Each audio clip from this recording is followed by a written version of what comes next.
You're listening to In Sickness, a podcast about caregiving with Allison Breininger and Justin Bima. Good morning. Good morning. What's going on in your world, Justin? Oh, not a lot. It's been a little bit of a busy week, but good busy. Over the last weekend, I was able to. We talked before about how I went away with my side of the family, and had some time with the nieces and such, and I was able to do that for the couple days on the weekend with Sarah's brother and his family and those three nieces. So, it was a full weekend, but it was a great time to kind of spend with them. And having gone through the being away already a couple weeks prior, it was a lot easier to kind of shift into that step away for a couple days. Everything still goes okay kind of mindset. So I love that, because last time you talked about that, you said that now that you tried it once, you're like, maybe this helped me feel like I could do this again. Mm-hmm. So I love that, like 1 week later, you're like, here you go. Yeah. I'll do it. Right? That's awesome. Yeah. And it went really well. Good. So, yeah. And Sarah did okay? Sarah did great. Yeah. Good. Yeah. What about you? How's your week been? Well, not quite that great. Yeah. Unfortunately. I think I mentioned a couple times ago that Sean had a new cancer that they found in his gums. Mm-hmm. And so this Thursday was his surgery. It was a little different in that usually we sort of know pretty clearly like what's going to happen and what they're going to do and all of that. Mm-hmm. But for a bunch of different reasons, it was a whole month between the diagnosis and the surgery. Mm. And he and I kept like staring at it, looking at it, like, is it growing? I think it's growing, but I don't know. What does your mouth really usually look like? And right. So we didn't really know how extensive the surgery was going to be, which made like the leading up to it that much more challenging. Yeah, that's hard. So it was very small. The spot was very small, and they were able to, they checked the pathology right there in the operating room to make sure they got it all. And so they got all the pieces and got clean margins, which was great. It was outpatient surgery, but it just is still, that was just 2 days ago. So we're still pretty weary, I think. And now sort of in a, like, there's all that build up time of like, what's going to, this can happen. And we're looking to this day. And now we're sort of in the downslide, but also knowing that this is definitely not the last time this is going to happen. Right. So we're in sort of the recovery physically, but also like mentally, emotionally, all of those things. Yeah. It's not like many people who have a surgery and then are like, ta-da, clean margins, we're probably good. It's like, well, that one's taken care of. Right. So it was a pretty rough week. Yeah, I can imagine.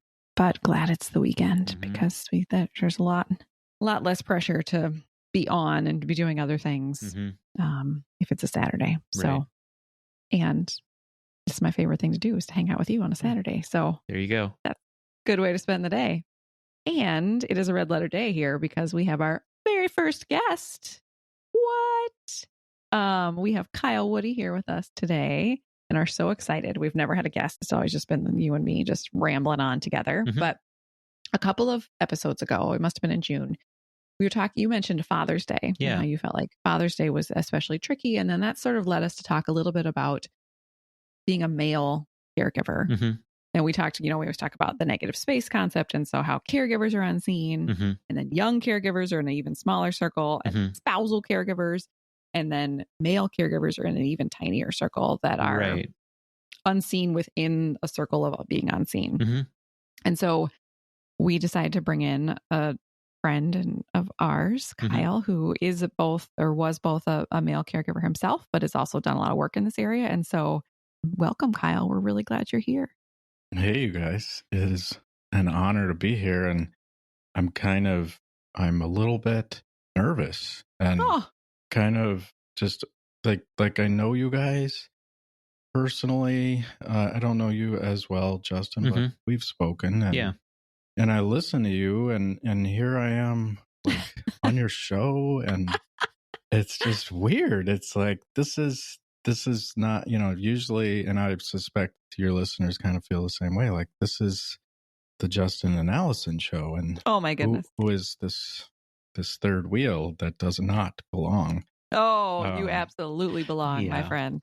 Well, guess what? We're super chill here. Yeah. And so like, usually there are like dogs in the background and jokes happening and all the things. So you know what, like, welcome I hope that we can help you feel not nervous, and you absolutely belong here. We're really, really glad you're here. Yeah. Well, I'm so grateful and humbled, and I want to just share, like, you guys, I think the folks that listen to you maybe don't know. I like one of the episodes that stands out for me was all the ways people showed up.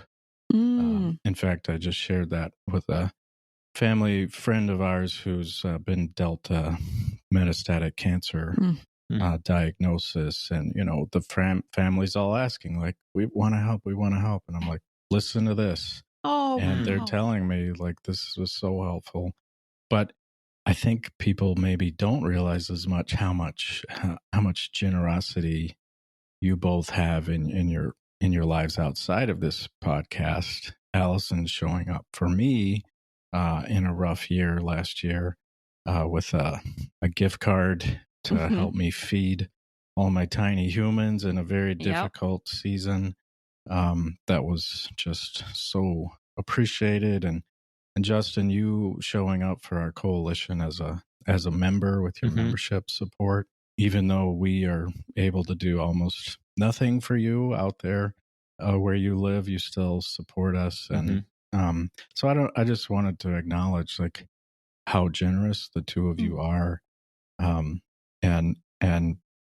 I don't think people know enough about that. So thank you both for your support. Thank you for saying that. I think we've all probably seen that caregivers are the first to show up for other caregivers, especially, but for other people, just because we know how hard it is. And so we get that need. And so I think often, even though our plates are full or our backpacks are heavy, as we often talk about, that we are the first to show up. So I'm glad that we both have had opportunities to show up for you, Kyle. Yeah. Thank you. Yeah. So, Kyle, it's great to have you here. How about we get started? Can you just tell us a little bit about yourself, kind of your caregiving journey, and what you're doing for caregivers now? Yeah. So in 2011, my spouse was diagnosed with metastatic colon cancer. Prior to that, I grew up in Texas, career in construction. I've lived in Ohio, Arkansas, California, Virginia, and in Minnesota now. And that 2011, though, is when everything changed, right? Like that was the chess board being cleared and set on fire. And so it was the day before Thanksgiving, and we were given the news. And about a year into that whole journey, we just had some really dear friends that said, "Hey, we want to come help you out and hang out, just spend time with you guys." So we said, "Great." They came. They listened to our plan at the dinner table that first night, what we had planned for them, and they said, "Well, that's nice, but we're here to serve you." But they were looking at me, not at Sarah, my wife. And so I was baffled, did not know what they were talking about.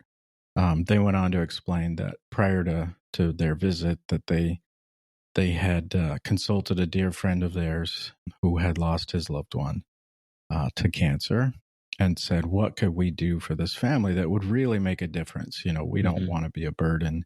And his message to them was, serve the caregiver. They're always forgotten.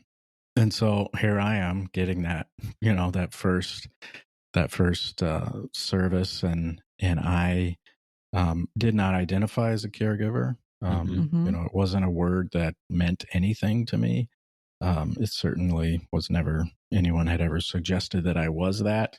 And so, they spent the week just, and I should add, the gentleman who gave them that message, his name was Jack. And so he is the namesake of our coalition, Jack's Caregiver Coalition. And we, today, after finding a couple of co-founders who I went to go serve because I was inspired by what had happened to me, after, a couple of years of that, in 2014, we started as a nonprofit here in the Twin Cities, seeking out and serving caregivers. And so today, we've served hundreds of them, and it takes on a variety of different shapes and sizes and forms, and we could talk about that later. But it's become a full-time gig for me as the executive director of the coalition. So for me, I'm typically, I think when I'm contributing at my highest level, I'm telling stories about what the work that we've done, the impact that we've made in a fundraising capacity, which honestly is not my favorite thing to do. I would much rather be in the trenches, bringing coffee to caregivers or doing all the things, which I think I got that from you, Allison, all the things. But, I know what my role is, and I've learned where I need to be, and which spoke on the wheel is mine. And so that's, you asked, how I serve caregivers. That's really it. It's telling stories and fundraising campaigns, finding people who we've helped, who are willing to help us and share their story, and how the coalition has, made an impact for the better in their lives, and then inviting other people to support that and can give us the privilege to continue the work. Yeah. I've heard you tell the story about the people sitting there at the dinner table saying that to you multiple times, and every single time I get chills because it's so different from any other story you hear, right? It's so like them looking, when you said they were looking at me to say, how can we help you? And you're exactly right. They're like, nobody does that. They don't look at us, right? And you said in that moment, Kyle, that you said you were a year in and you didn't identify as a caregiver. What do you feel like in that moment? What would you have said if, like, how did you identify? Were you like, quote, just the husband, or like, how would you have described the role that you were playing at that time? Yeah, great question. I don't know, but I suspect it would be, I'm a dad. I'm a project manager guy. I mow the grass. And looking back on it, I know the way that I know this now. Then I don't think I had this awareness, but I was measuring my success, was I on track or not, by the questions that the people I respected most asked me. So that would be my dad. That would be my stepfather. First and foremost, the two people who I'm trying to measure up to. And so those questions were, did you get that raise? Did you get promoted?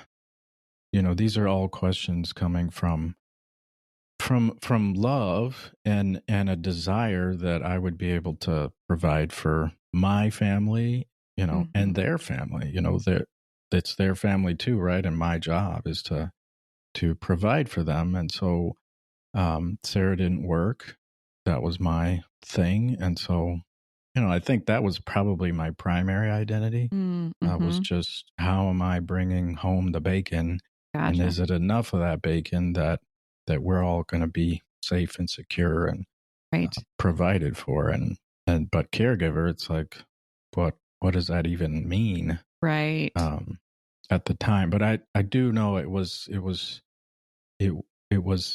like right between the eyes, like bam, because like you said, no one had ever asked me anything about me. I was just, like you said, in the negative space, and maybe as a male, not just in the shadows, but like in a little jewelry box in the closet in the shadows, and just completely floored by that, just couldn't even wrap my head around it. And it took me months and months of journaling and writing and processing to really kind of untangle all of that. Because the reality was I was a caregiver, right? Yeah, I was taking the kids here and there, and I was doing all the things. It just wasn't something that, was a part of my identity. Yeah. Yeah. I think it's really interesting what you mentioned about like seeing yourself as a provider, and like I think that's such a message that, like, society wise, that's kind of what men are. That's a strong message that is given towards men, that's a big role that they have. And I was listening to something recently talking about men and caregiving and how, like, men are taught to be the provider, but only if it's financial. Like, that's the main thing. Oh, Whereas interesting. caregiving is like, what is caregiving but providing? It's kind of expanding the need to kind of expand some of those things, because I think there is this very narrow, like, set of what it means to be a man in this society, that I think parts of that lead to undervaluing from a male perspective, like identifying as a caregiver, like that doesn't occur to you because that's not, so often we've just kind of assumed that, like, women handle that kind of, like, caregiving and that kind of stuff, even though, like, that's not the case. Like, half of family caregivers, or nearly half, are men. Yeah. And there's just this, not, I don't know what it is completely, but it's just not seeing that as something, a role to claim, for us as men who are in that spot. I know for me, it took a long time to come to that point, for sure. Yeah, I mean, you nailed it with the financial thing, right? Like, when we look back at the questions I was being asked, it was all about money, right? Like, when you strip it away, it was, the promotion was not about a new title. It was, that new title means more money. Right.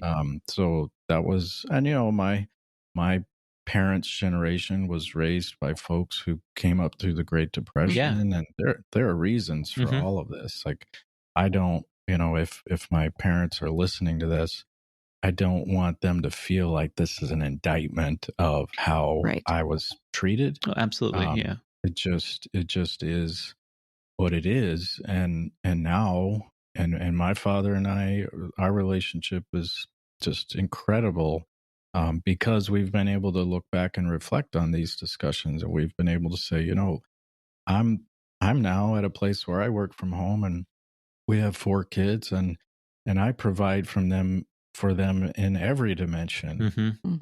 And I feel amazing about it. I mean, are there days where I want to strangle them? Of course. But I'm doing more. Back then, I was not doing all the things, really. Like, I was, okay, yeah, I was the Uber driver. But was I really showing up in a way where, I've had to cry with my young one who lost his mom last year, when we went to go visit my family in Texas, and it was all my 3 sisters and my mom, and here's all this maternal estrogen in the air. And he's like, my mom's dead. And so I know now, I'm equipped now, that I can handle this unsolvable problem in a way back then I could not. And that's lay in bed with him and cry. And that's all there is. And, some of these caregiving, the ways in which you provide are so much more, when you really lean into what it means, and all those dimensions, and handling unsolvable problems, in a way that, my mom was much more equipped for a lot of those things than I was. But I'm proud to say now, I've come so far, and so many of the guys that I know, it's the same story.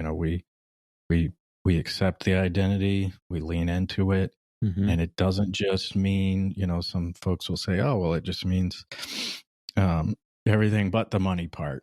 I say, no, it's all the parts. Like, you're taking responsibility for your loved ones, and that may or may not mean you physically do this or that yourself, but you're making sure that the things that your family needs are provided. And it's a amazing role. And I'm confident that more and more guys out there are excited to not just play the role, but like to own it and bring their best to it. And every one of them I've met is trying. None of them are like, I just want to be a mediocre caregiver. That's none of them. They are busting their ass. And So yeah. Yeah. You said you've met a lot of them. And so by the time they get to you, that they have found this place, this Jack's Caregiver Coalition, they have to at least probably be at a space where they have claimed that role, right? Because if you sitting at that table when your friends came to visit had seen this, like a brochure for this place, you probably would have been like, I'm not a caregiver, right? Do you find that, like, how do you feel like those people who have found you at Jack's, like, what process have they had to go through to realize that they are a caregiver and to get to the place where they are going to use your services? Yeah, that's a great question. I think a lot of them don't. That's just the reality of it, and why for years we were just completely underwhelmed by how many people would show up and engage, because it's like, I don't know what that is, but it's not for me. Yeah. And but over the years we just quietly and kept kind of persisting, and we owe a huge debt of gratitude to the social worker community. Yeah. The awareness has started to, I mean, for years they've seen these guys come in, at the cancer class, 101, you've just been given this cancer card, and they've just had nothing for them, right? Like there's nothing to tell them about, or other than, good luck. Right. And so now that there is something, they've been our hugest advocates and allies, and saying, hey, that all that stuff, that's for your family.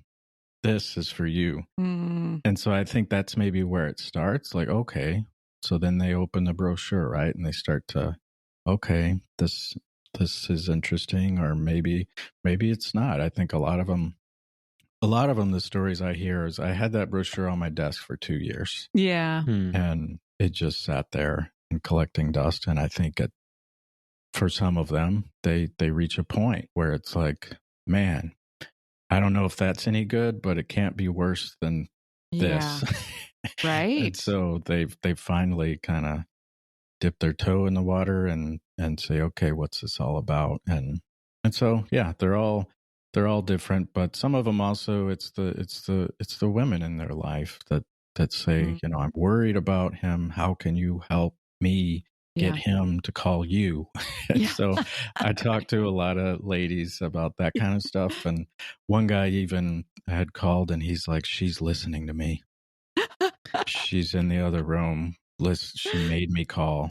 And so I'm like, okay, well, what do you want to talk about? Like, what are you into? Like, we're not going to talk about caregiving. I'm not here to put that hat on you. Right. And that's one of our kind of core beliefs, the hospitality, our approach is, there's not a line in the room that says, okay, on this side of the line are guys that accept that title. And then on this side are the guys that don't.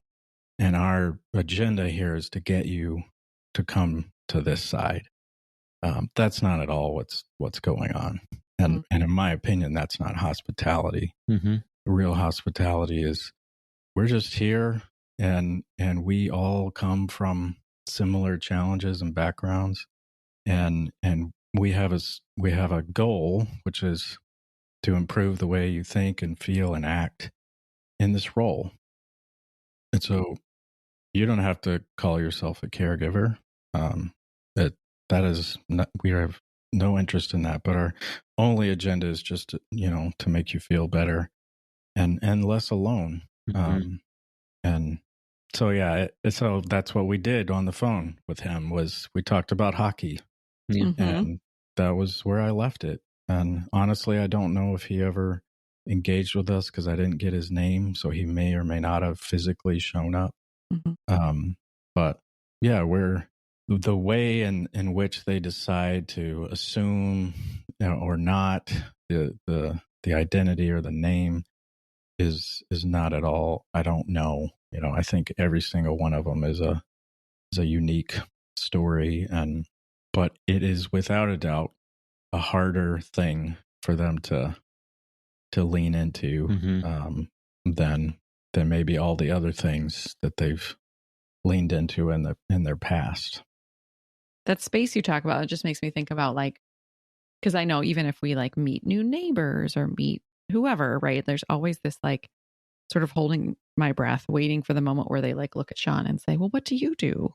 Because that's like a dumb question that we all like to think is a good question to ask everyone. Yeah. We should really get better questions. But, and then we're like, okay, do we go there? Do we not? Right. And so I think just like when you're talking about the hospitality piece, like being in a room with people, even if you're talking about anything else, but just to know that like that elephant isn't there.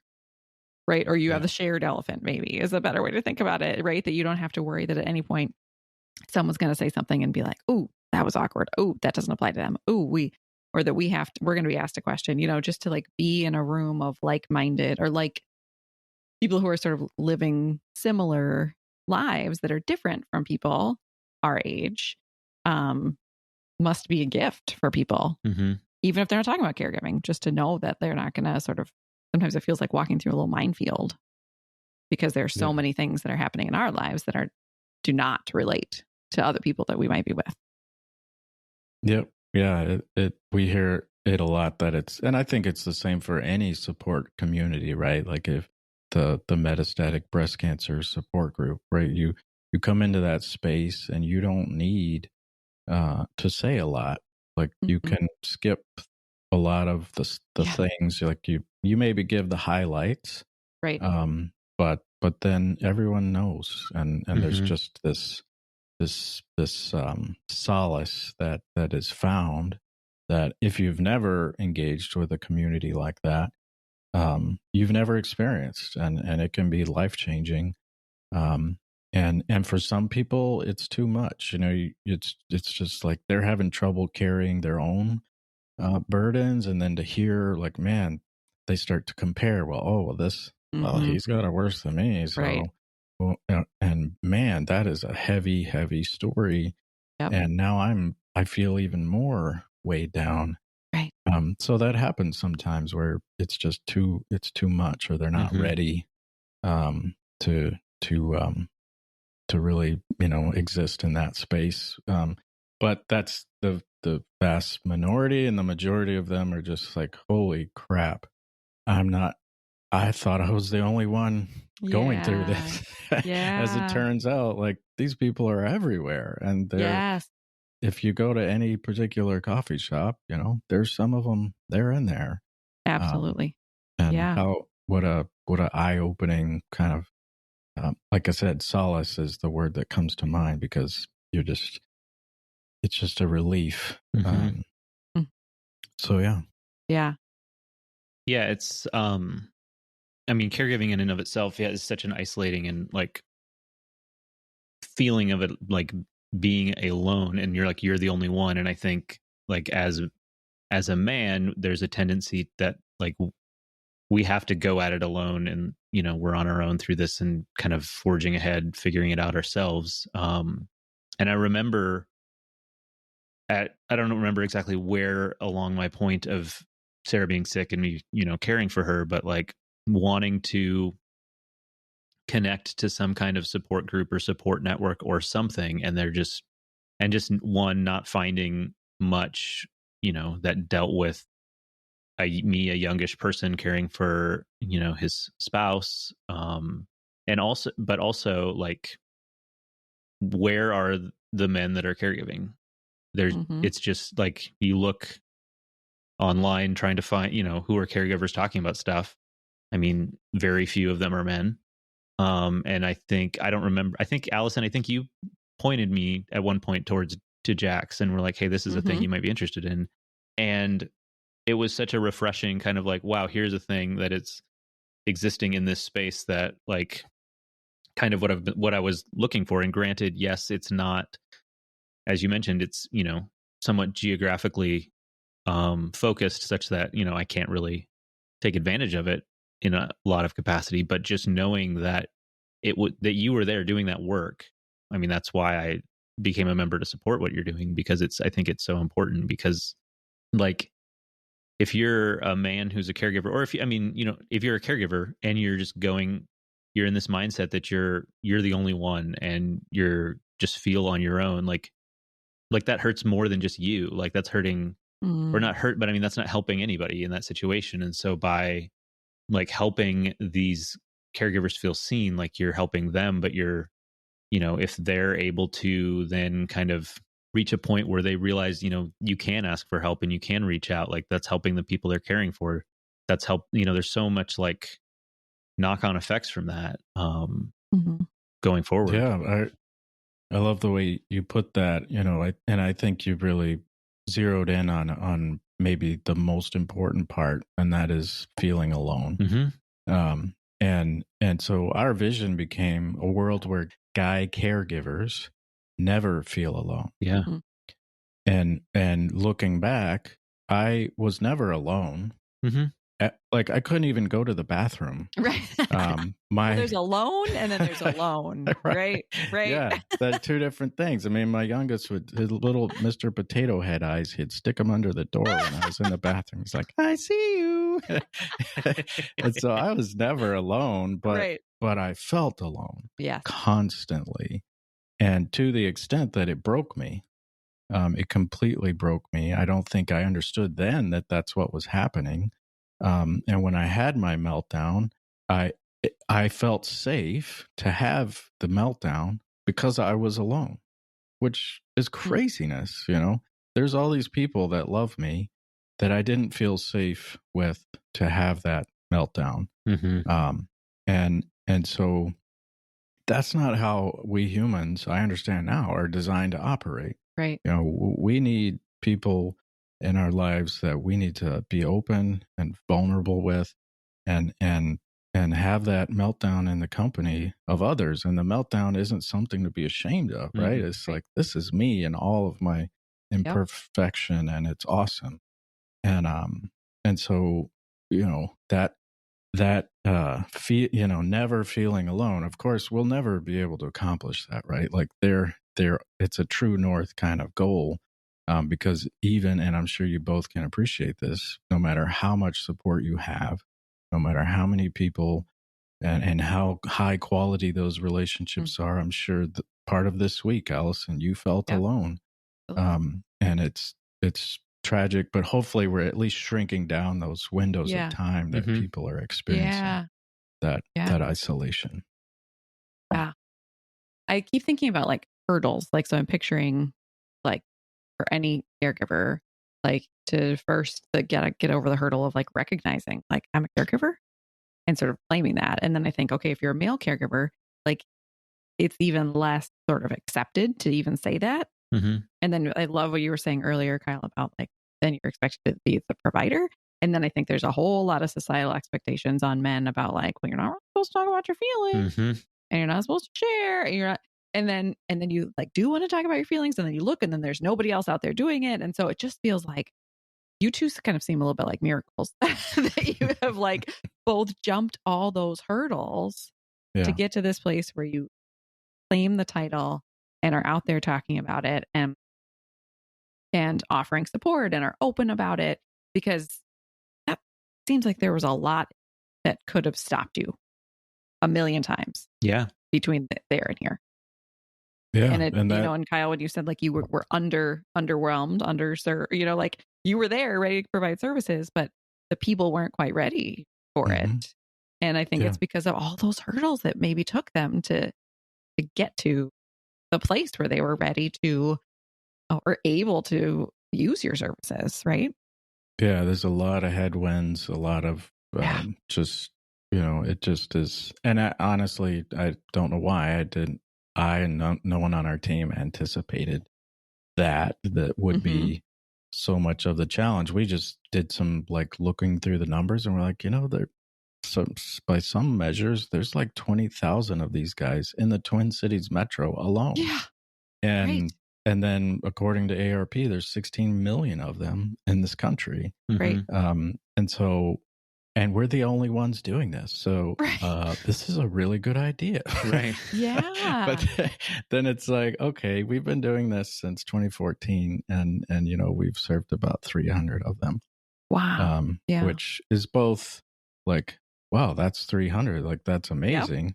And it's also like, that's not even the tip top of the iceberg. Right. Yeah.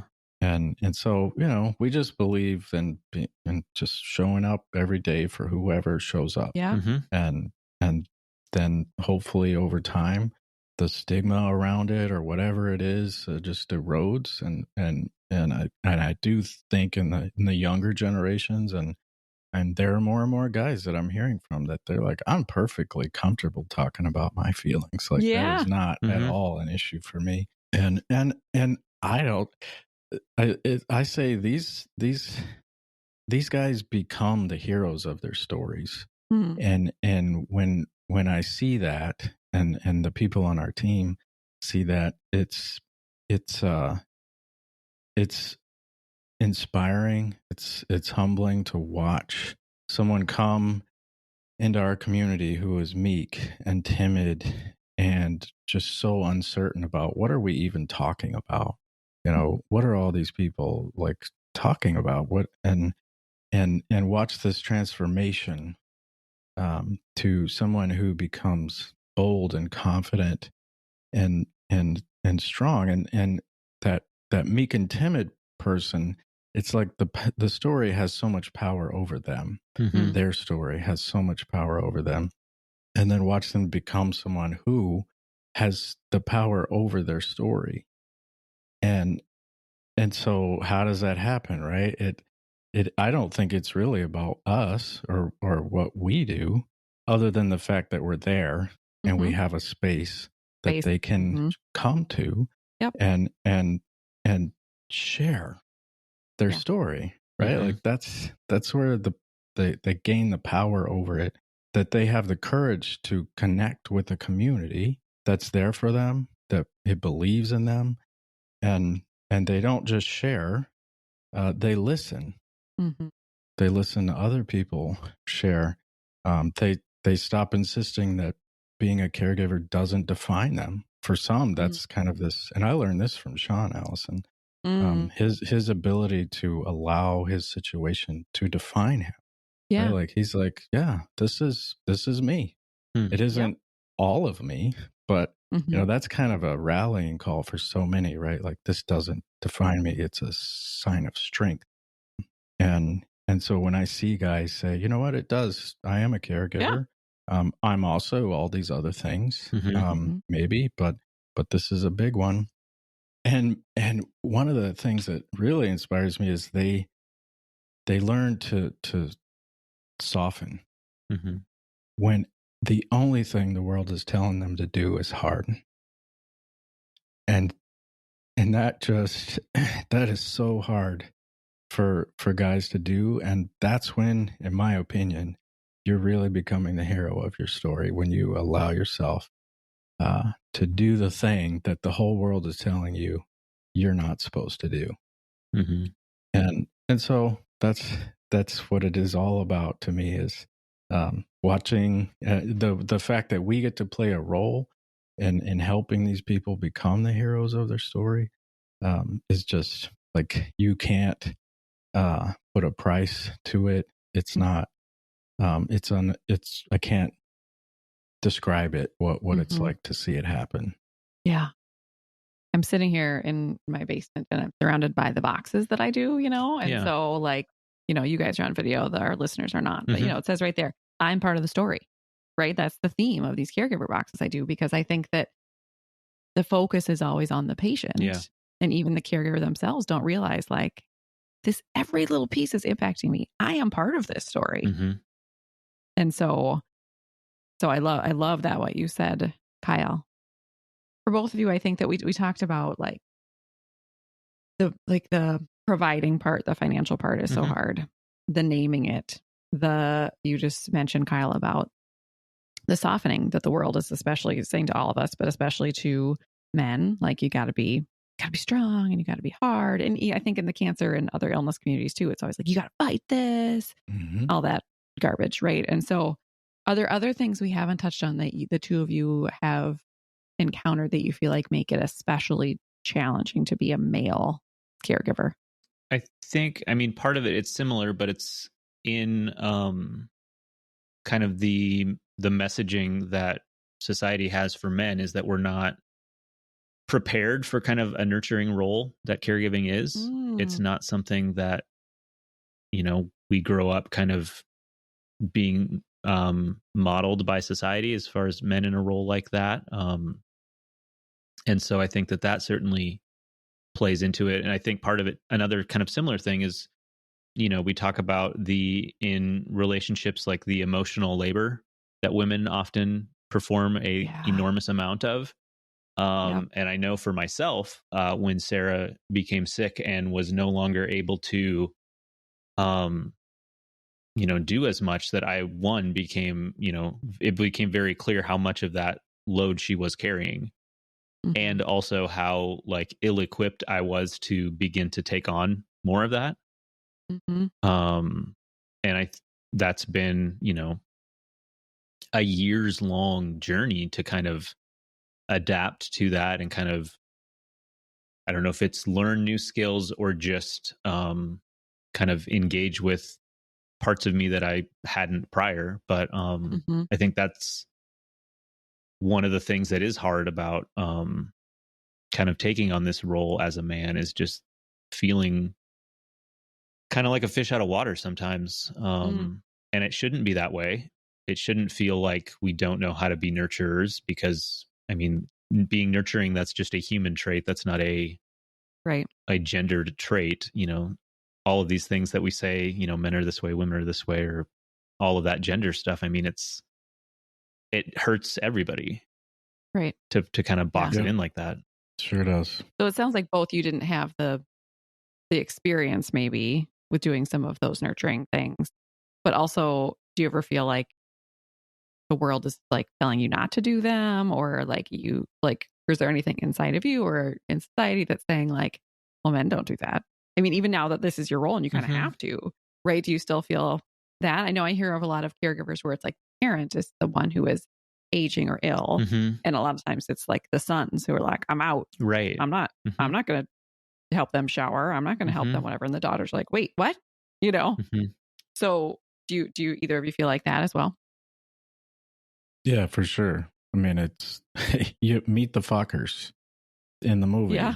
The guy's like, there's a scene where he's a male nurse, and the whole family is literally just laughing hysterically at this idea that a guy could be a nurse, right? Like that is so baked into our brains that we're even unaware of it, I think, at least people in my generation.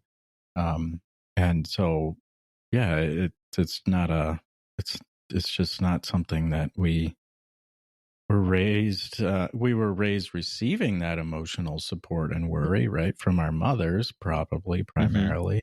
But I agree with you too, Justin, that it's really not super helpful to get into these gender stereotypes. I've met plenty of women who are that more stereotypical guy approach, and plenty of guys that you would say that's the stereotypical woman.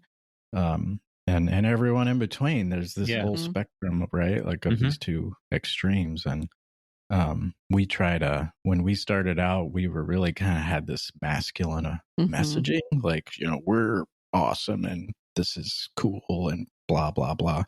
And we found we were turning off some guys. Yeah. Like, this is not at all like who I am. And so we just dialed that way back, and we're like, okay, we need to be more inclusive, more focused on what we're really trying to accomplish here with our messaging. And, and so the event may draw a more of maybe a masculine traditional type of guy because it's fishing, and that's a masculine thing. And then this support group might draw someone who's a little more okay talking about their feelings and wants a support group. Like that's exactly what they're looking for. But yeah, it is the stories we see in movies and read in books and all of these things are often just really not helpful. Right. Well, and I think too for spouses, I mean, it's sort of like, of course, the three of us would be the ones, like we're the obvious choice for the person who would be the caregiver for our spouse. I just wonder, like I said, in families where there's a lot of options of like the children or, or friends, things like that, or even parents of taking care of a child who has special needs. then I just wonder when there isn't sort of this obvious choice that if it falls more often on the woman because of all the things we're talking about, right? Yeah. And I imagine that is what's happening probably in a lot of cases, unfortunately. For sure. Yeah, the majority of the folks we help are spousal. And I think that's because my suspicion is if it's a pediatric situation, for example, or a parental, the spouse or the partner that's female is carrying the load on the emotional stuff and really doing the majority of the worrying. And he's saying, well, we're good because she's got this. And, that's really just unfortunate because, and I would say, how is it easier to be a guy who's a caregiver? Not necessarily harder. And one example is the world doesn't care what guys look like. And, we just show up and no one really cares if we look tired or worn out or we haven't shaved in a week. Whereas I've read a lot about how the pressure on women is to always look put together and oh, well, you need to go get a mani-pedi or a facial and go to a retreat. So the women are receiving that as are you saying I look tired? Right. Because I'm busting my ass over here. Right. And yes, I'm tired. Right. And I don't need to be told that. So that's just an example of, for us guys, how we do have it better. I think we can just roll out of bed and we don't need makeup or anything. We can look totally worn out and that's totally acceptable. Right. Right. So you alluded to some of this, Kyle, but can you tell us what are the services that Jax provides and also let us know, because I know some of them are geographically based and then also some of them are co-ed, right? So can you tell us a little bit about what listeners can benefit from for you? Yeah. So I'll start with what would be anyone could be a part of anywhere. And that would be our virtual stuff. So we have a Thirsty Thursday that's for guys only twice a month. We have, and that, it's a happy hour online. So you just hop in a Zoom call and we typically send out a question and, something to ponder before the gathering. And Trivia Tuesday is once a month, and that's just a fun way to get online. These were things that all were born out of COVID, Nice. every single one of them. Nice. And so a few other virtual offerings, right? Some of those are co-ed and those are always listed at whether it's co-ed or guys only, but the majority actually is co-ed, nice. Which surprises a lot of people.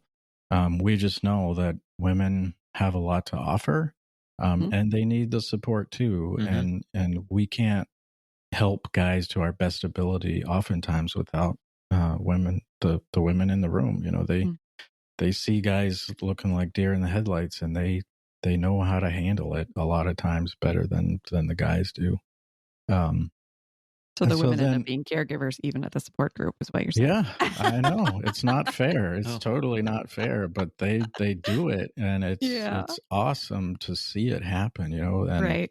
And it does worry me, right? It's she needs support and here she is doling it out, but it is what it is.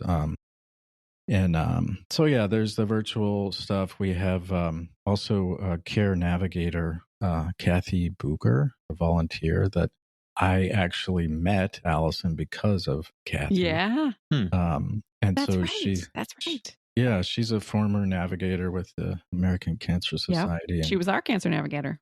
Yeah, she is awesome. And so she can help do the blocking and tackling on kind of the red tape stuff, big, you want a therapist. Well, she'll call and find out who takes your insurance and get out in front of some of that stuff for her. She's helped people all over the country for us. And is that a free service? Yes. Yep.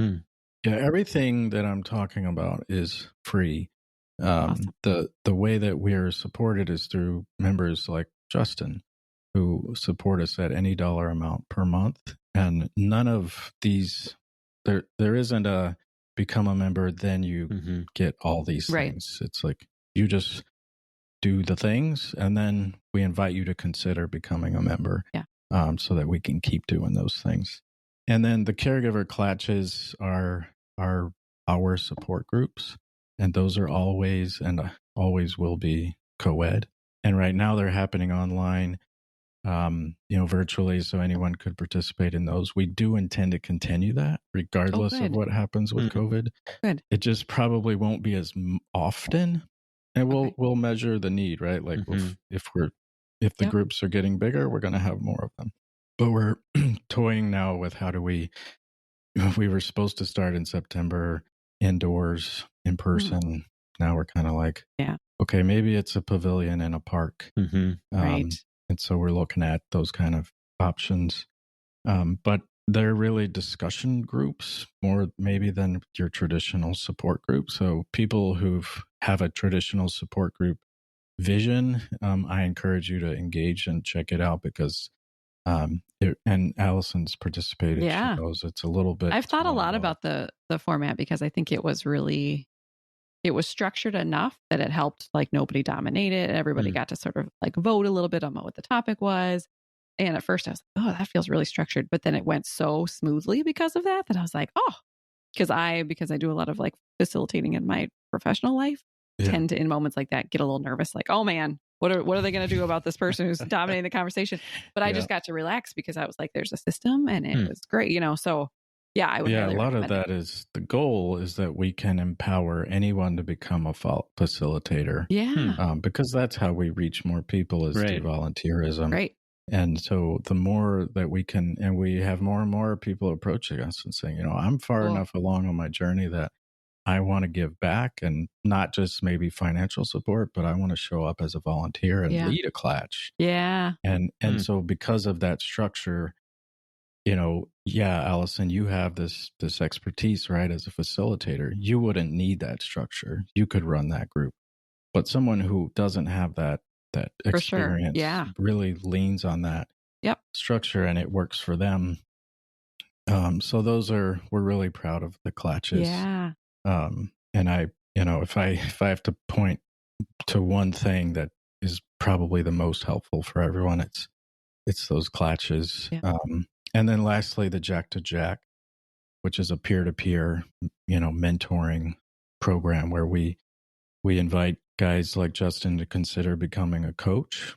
And probably I should have invited you, Justin, if I haven't, but I'm just behind on everything. And then, Justin is matched up with, ideally we find another guy in his neck of the woods, right, in Washington, and that he could drive over to a coffee shop and have a cup of coffee with. But sometimes it's through Zoom or phone calls, and it's way less structured than that clatch thing. It's kind of like the coaches commit to responding within a certain amount of time to the new recruits. But outside of that, we have an agreement that they both sign, but it's just basic stuff like don't tell them to go to Thailand and chew on roots to cure the cancer. That's not going to work. Please tell me that's in the actual contract. It should be. I think That's I amazing. should just add it. Yep. You're right. Yep. Why beat around the bush? Right. Let's just say it. All the things that people told you. All the things you've mentioned aren't available to everybody, at least at this moment. Is that true? Yeah, I haven't mentioned maybe the thing we're most famous for, which is our in-person guy-only events here in the Twin Cities, which we invite anyone to drive to from anywhere or fly to. If you want to fly from Florida to drive tanks with us, as long as you got a ticket and you signed up in time, and then bring it on. Nice. But that's probably not realistic, right? Like it's almost always, we've had people come down from as far as Brainerd and parts of Wisconsin. For those more, at least quarterly right now, we call them premier respite events. So this is not we'll share like, I'm Kyle, this is my, basic who I am, just so that they can connect during the event. But it's largely just, we're here to have fun, and be silly and crazy. And so whether it's Topgolf or fishing or driving tanks, those are the things that I think have really carried us forward and kind of like getting a lot of the guys to say, okay, I'm maybe not into that feeling stuff, but I'll drive a tank. And so, but yeah, our hope is someday, right, there are communities geographically all over the country where, but that the guys can feel that support and, they meet somebody at that drive a tank event and they may not pick up the phone for 6 months, but they're in a really dark place. And it's like, hey man, at least you know someone. Yeah. I met that guy. We didn't talk about it, but we drove tanks together and we talked about everything else. And so, yeah, and we have a podcast too. We're nowhere near as sophisticated as you guys, or I could go on and on about how horrible the podcast is that we put out, but it does. There are some stories there for guys to hear. Guys, talking to guys who have been through, really tough things, and we have heard from people who have said, I've just been quietly listening to that, and they're probably feeling like, okay, that's exactly, that's me right there. Yeah, the one and only Sean Breininger was featured. He was, one of my. And I remember afterwards you said, "Oh, how did you were like basically like I don't remember how you described him. Like, I want to say you said he was like a god. You were like, he was like so zen, so like a guru, essentially." When I first met Allison, I was planning to immediately get her on the podcast, and then he met Sean. Okay, Allison, get out of the way. This guy over here. That happens a lot. That's why I try not to introduce people to Sean, because they're like, oh yeah, you're cool. Oh, but him. Yeah. Allison, could you go run some errands for a while? Because we just want to be with Sean. Fine. Yeah, he's an amazing, amazing human. And, so where can people find you online? Great question. I would start with just the old Google machine and type in Jack's Caregiver Coalition. We're the only one. And so if you find another one, please let me know, because I've never heard of it. But jackscaregiverco.org is our website. And so, all the social media, you can find us there. You can call us. But we, and to the extent that we can, we're online. So if you go to the website and you want to chat, if I'm doing my job, I'm there ready to chat. Wow. And so you just say, hey, tell me about this. And I'm there, or one of our volunteers is there and ready to engage.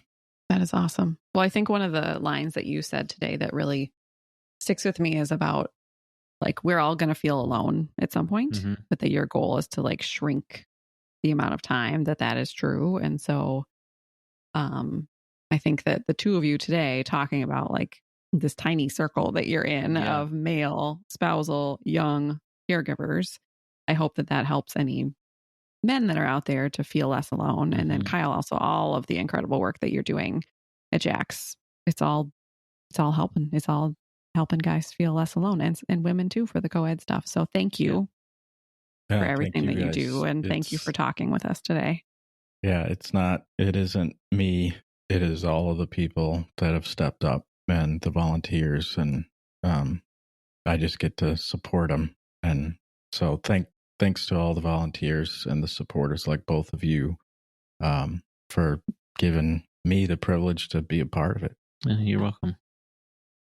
Justin, I've been talking a lot. Yeah. Do you want to end it? Sure. I can wrap us up here. No problem. Well, I did want to mention one other resource that I had come across that I found insightful in this kind of conversation around men and caregiving, and that's Caring Across Generations, who we've talked about before, with their policy and advocacy work that they do. They partnered with a organization called Man Enough, and they put out a video series called Man Enough to Care.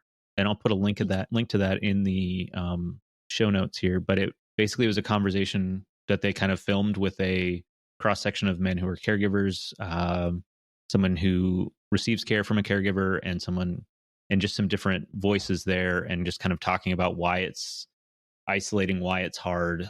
And they put that out. I think it was earlier this year, and it was just a really good conversation. So I would definitely recommend that as, something to take advantage of and just kind of, I don't know, feel seen, I guess. Right.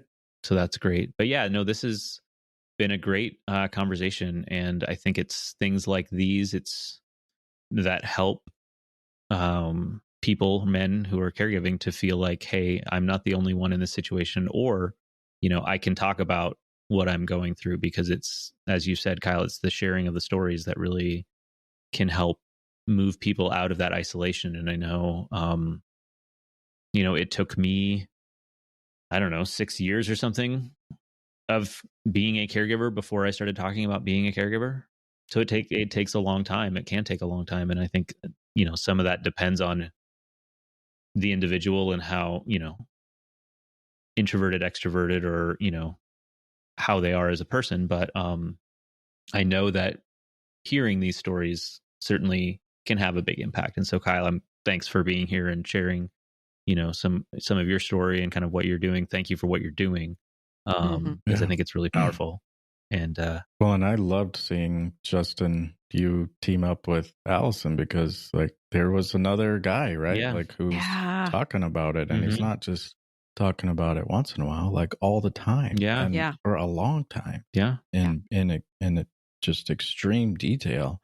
And so, like, what a standard that you're setting and you're modeling. And it's not, it isn't very direct, like the Jax thing, right? Right. Like, we're pretty like, this is what we're trying to do. But your approach is maybe just as important, that I'm quietly just doing the thing. And so when somebody like the family I'm passing your podcast on to, there are guys in that circle of people, right?